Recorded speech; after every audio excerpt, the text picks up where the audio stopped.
All right, so if you're just joining us, this is what has been happening so far. Just a little while back, India's Foreign Secretary Vikram Misri briefed the media as to how Pakistan had violated the special agreement that was struck between the two DGMOs. He's also assured that the Indian Army is maintaining a vigil and has been instructed to act accordingly. Listen in to what the Indian Foreign Secretary Vikram Misri had to say.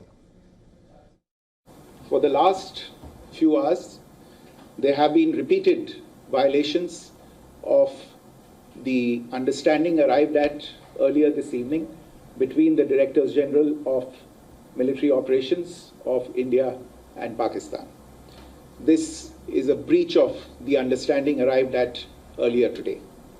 The armed forces are giving an adequate and appropriate response to these violations, and we take very, very serious notice of these violations.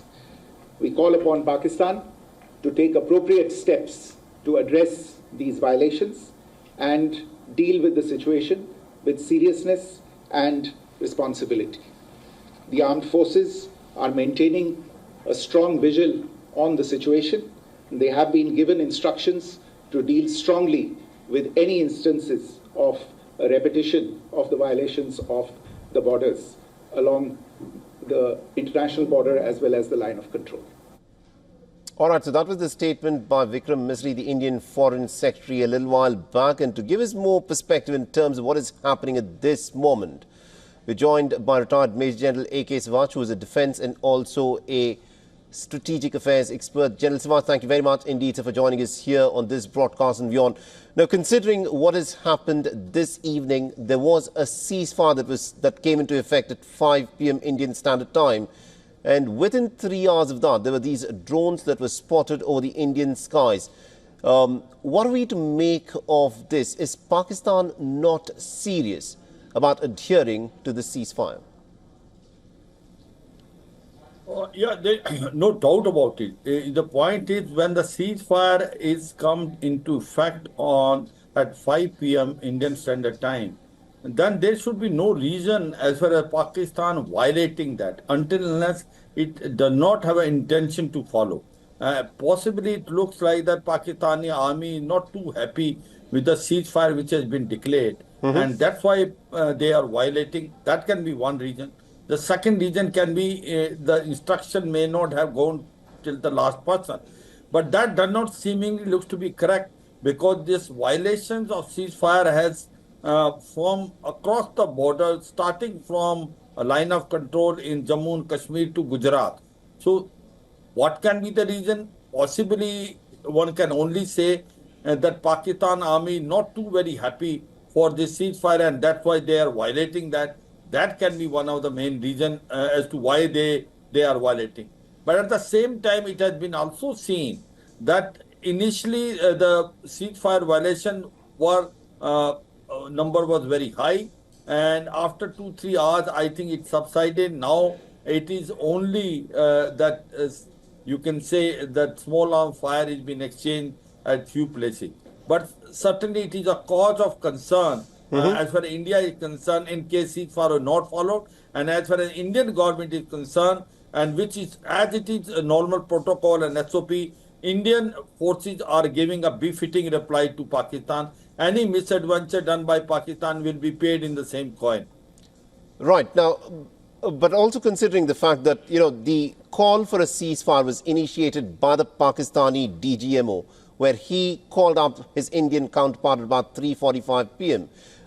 Everyone knows that Pakistan has only enough ammunition to last for about 7 days in an all-out war. With that being the case, is it that rogue elements within the Pakistani military establishment who are not happy with the ceasefire agreement, that they have been playing this sort of a game, or do you think this actually has the backing of the man at the top, that is General Asim Munir? That's correct. Possibly it has a backing of General Asim Munir. If we see that the way you are unfolding the situation, no doubt, as far as Pakistan economic condition is concerned, not too very good. There is a political instability. They do not have a RT ammunition to last more than 4 days. They do not have enough fuel for their tanks. The tanks can't move more than 50 kilometers. So therefore, the Pakistan is in no position to fight a conventional warfare with India more than 4 to 5 days. And therefore, it will like to have a ceasefire. That is what it was looking. Not only that, Saleh, what was happening is in last 3 days, that the air defense system which Pakistan has, which is given HQ-9 of the Chinese, have been found wanting. Our Air Force, our rockets, missile could penetrate through there, and they have damaged 12 airfields. Whereas the Indian multi-layered air defense system, which is S-400 Akash and Pinaka as well as L-70 and also anti-drone system, has proved to be very effective, and hardly any missile or rocket managed to penetrate. We were on a winning side. We were, day by day, we were having an upper hand, and Pakistan was on our lower side. So Pakistan was keen to have a ceasefire, and possibly the DGMO of Pakistan spoke to DGMO India, and that's how they agreed. But there is something behind the curtain also. And that is what the US was also playing a slightly effective role. Marco Rubio has spoken as Secretary of State with the Pakistan chief as well as their Prime Minister. Also, it was spoken to Indian counterpart also. To me, it looks like that US was very keen that there should be a ceasefire. And the conditional IMF loan which is given to Pakistan was given on this assurance that Right. Pakistan will agree for a ceasefire. This can be also possibility, and that's how they have been given initial $1 billion and $1.3 billion will be given subsequently. So that can also be reason. But overall, it looks very perplexing. If Pakistan was really interested in ceasefire, then why Pakistan is doing ceasefire violation?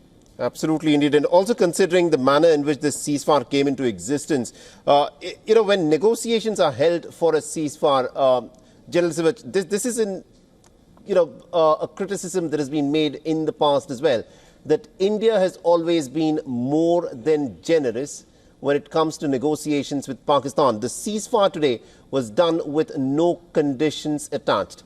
Do you not think that when India has the advantage on the field, that should reflect in the negotiations as well? When Pakistan is on the ropes, and if it is asking for a ceasefire, there is a price that Pakistan must pay for that ceasefire.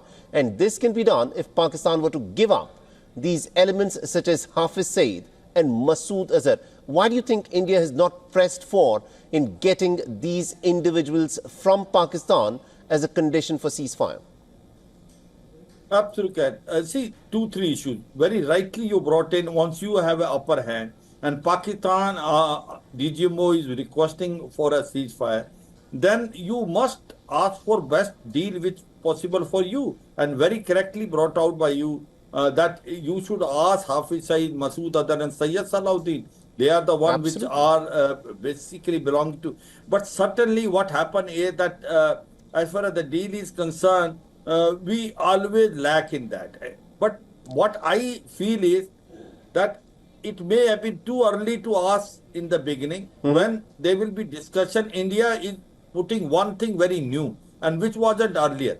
Any act of terrorism will be considered an act of basically war. And I suppose this is new normal.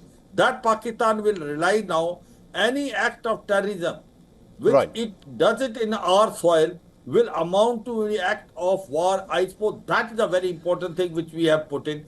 But certainly what you are saying is, I suppose these Hafiz Saeed, Masood Azhar and Sayyid Salahuddin should also be given name so that they can be given back to us in Pakistan. But more than that, what has happened is that India is not compromising on Indus Water Treaty. The Indus Water Treaty is held in a base we are not going to touch. We want to renegotiate Indus Water Treaty to an extent which is favorable to India, and also the other action which we have taken it. So therefore, to me, it looks like that the ceasefire may be the beginning.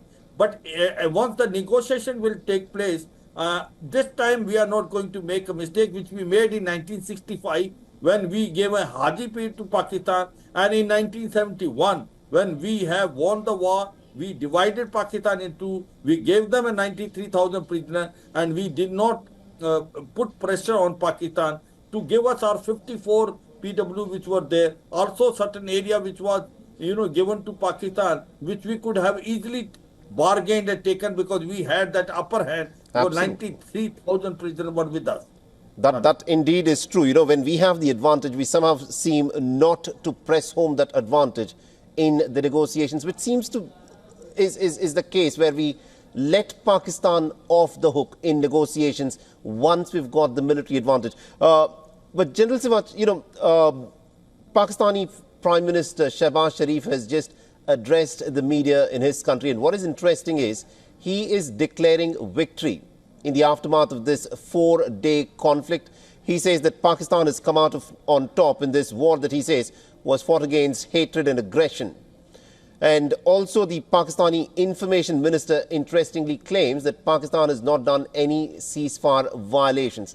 These are not statements that indicate that the Pakistani leadership is learning any new lessons. What's your take on this, sir? The point is, as far as Pakistan is concerned, a propaganda, misinformation, disinformation is a part of the game. And they always say, they always claim that they have lost no war with India. They won 1965, they won 1971, and they also won the Kargil war. You see, there is a saying in Pakistan that Pakistan army had never lost an election and never won a war. So that's a true character of Pakistan army, this. But Pakistani army and Pakistani, politicians will always claim that they are on the upper side. They have won the war. So same way in this also, what this as far as the operation is concerned, which has taken place between India and Pakistan, Pakistan is claiming as if they are victorious. Whatever they have done has succeeded. Their drone, their missile and rockets have come Indian side, and whereas the Indian rocket missile come. So this is a part of a political propaganda and misinformation, and this is what Pakistan resort to it, and they make fool out of their society and the common people. But I think now the trend has changed. People know the truth. So the truth will not prevail for long, because the internal situation of Pakistan is so very bad. There is a total political instability because Imran Khan, the popular leader, is still in the jail. There is an economic crisis. They have a debt more than $150 billion.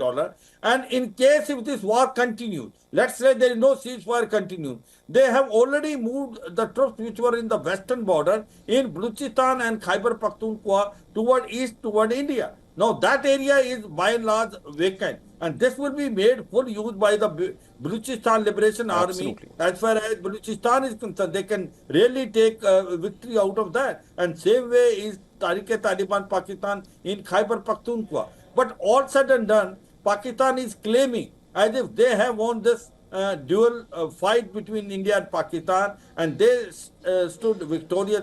And now the ceasefire has been declared. Possibly because they won it, and there is no ceasefire. But we must not take it seriously. This is the true color of Pakistan. Pakistan believe in a false propaganda, and we must be able to do aggressive propaganda ourselves and show at least what is the actual reality on ground. Absolutely, indeed. Thank you very much indeed, General Siwach, for joining us and getting us that perspective. This of course, is how things stand at the moment, where there is a tenuous ceasefire that continues to hold, and we need to see as to how Pakistan goes ahead with this. But Shehbaz Sharif, in his address to the nation a little while back, interestingly, after the difficult circumstances in which the Pakistani military was put into, has now, interestingly, believe it or not, declared victory after this 4 days of intense fighting, in which the Pakistani military's abilities, to a certain extent, have taken a bit of a beating.